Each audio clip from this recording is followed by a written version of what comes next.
கிறிஸ்துவுக்குள் பிரியமானவர்களே, இந்த மன்னாட்டுடே என்ற டெய்லி பாட்காஸ்டை கேட்டுக்கொண்டிருக்கிற உங்கள் ஒவ்வொருவரையும் இயேசு கிறிஸ்துவின் நாமத்திலே வாழ்த்துகிறேன். 1 கொரிந்தியர் 9வது அதிகாரம் 24-25 வசனங்கள் இப்படியாக கூறுகிறது.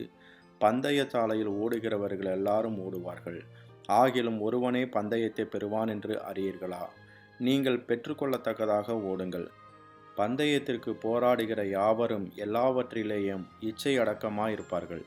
அவர்கள் அழிவுள்ள கிரீடத்தை பெறும்படிக்கு அப்படி செய்கிறார்கள், நாமோ அழிவில்லாத கிரீடத்தை பெறும்படிக்கு அப்படி செய்கிறோம் என்பதாக. அழிவில்லாத கிரீடம், இம்பெரிசபிள் கிரவுன் என்ற தலைப்பின் கீழ் இன்றைய மன்னாவை நாம் தியானிக்கப் போகிறோம். கர்த்தருடைய பிள்ளைகளுக்கு 5 வகையான கிரீடங்களை கர்த்தர் வைத்திருக்கிறார். அவைகளில் ஒன்று அழிவில்லாத கிரீடமாகும். இது ஜெயங்கொள்ளுகிறவர்களுக்காக கர்த்தர் வைத்திருக்கிற கிரீடம். நமக்கு முன்பாக கர்த்தர் வைத்திருக்கிற ஆவிக்குரிய ஓட்டத்தை ஜெயத்தோடு ஓடி முடிக்கும்போது கர்த்தர் அதை உங்களுக்கு தந்தருளுவார்.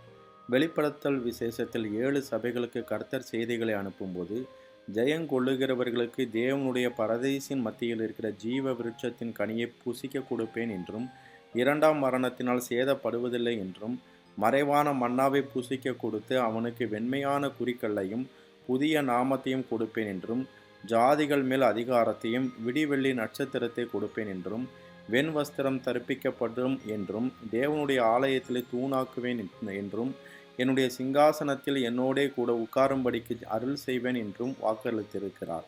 ஆகையால் கர்த்தருடைய பிள்ளைகள் பெற்றுக்கொள்ளத்தக்கதாக ஓடுங்கள். பூமியில் ஓட்டப்பந்தய போட்டிகளில் ஓடுகிறவர்கள் அநேகராய் காணப்பட்டாலும், எல்லாரும் பெற்றுக்கொள்ள வேண்டும் என்ற நோக்கத்தில் ஓடினாலும் ஒருவனே பந்தய பொருளை பெற்றுக்கொள்வான். அவர்கள் எல்லாவற்றிலும் இச்சையடக்கம் உள்ளவர்களாய் தங்களை பலவிதங்களில் தகுதிப்படுத்தி அநேக பயிற்சிகளை மேற்கொண்டு ஓடுவார்கள்.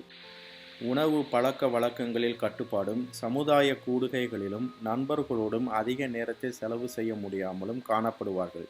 இப்படி அநேக காரியங்களை இழந்து தங்களை தகுதிப்படுத்தி ஓடினாலும் அவர்களில் ஒருவனே கிரீடத்தை பெற்றுக்கொள்வான்.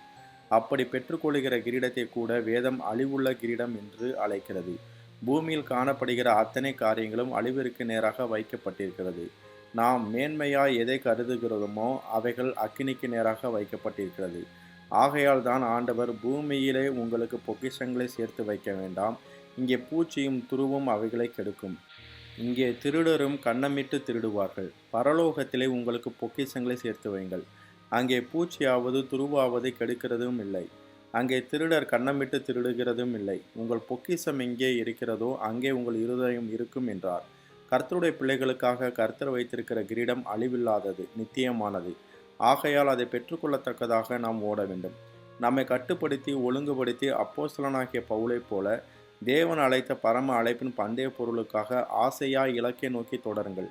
மேகம் போன்ற திரளான சாட்சிகள் நமக்கு முன்பாக ஜெயத்தோடு ஓடி முடித்து வெற்றி வாகை சூடியிருக்கிறார்கள்.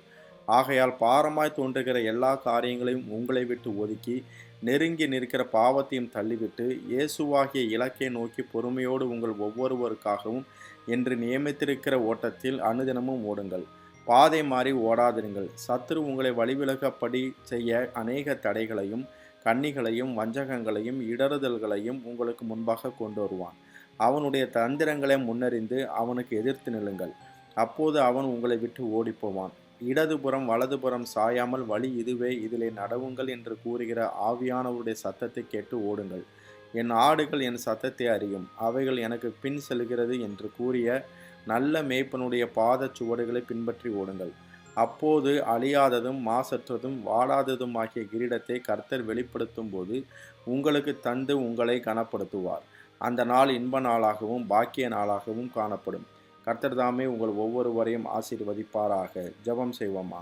அன்பின் பரலோக தகப்பனே, இந்த மன்னாட்டுடே என்ற டெய்லி பாட்காஸ்டை கேட்டுக்கொண்டிருக்கிற உங்களுடைய பிள்ளைகள் ஒவ்வொருவரையும் கர்த்தர் தாமே ஆசீர்வதிப்பீராக என்று சொல்லி ஜெபிக்கிறேன் தகப்பனே. உம்முடைய பிள்ளைகள் எல்லாரும் பந்தய சாலையில் ஓடுகிறவர்கள் என்ற எண்ணத்தோடு ஓடி அழிவில்லாத கிரீடத்தை பெற்றுக்கொள்ளும்படி கர்த்தர் நீர் உதவி செய்வீராக என்று சொல்லி ஜெபிக்கிறேன் ஆண்டவரே. இந்த நாள் முழுவதையும் கர்த்தர் ஆசீர்வதிப்பீராக, போக்கிலும் மரத்திலும் உடனிருப்பீராக. உம்முடைய பிள்ளைகள் என்னென்ன காரியத்திற்காக இப்பொழுது ஜெபிக்கிறார்களோ அந்தந்த காரியத்தில் இந்த நாளில் ஒரு அற்புதத்தை நீர் செய்து மகிழ பண்ணுவீராக என்று சொல்லி ஜெபிக்கிறேன் ஆண்டவரே.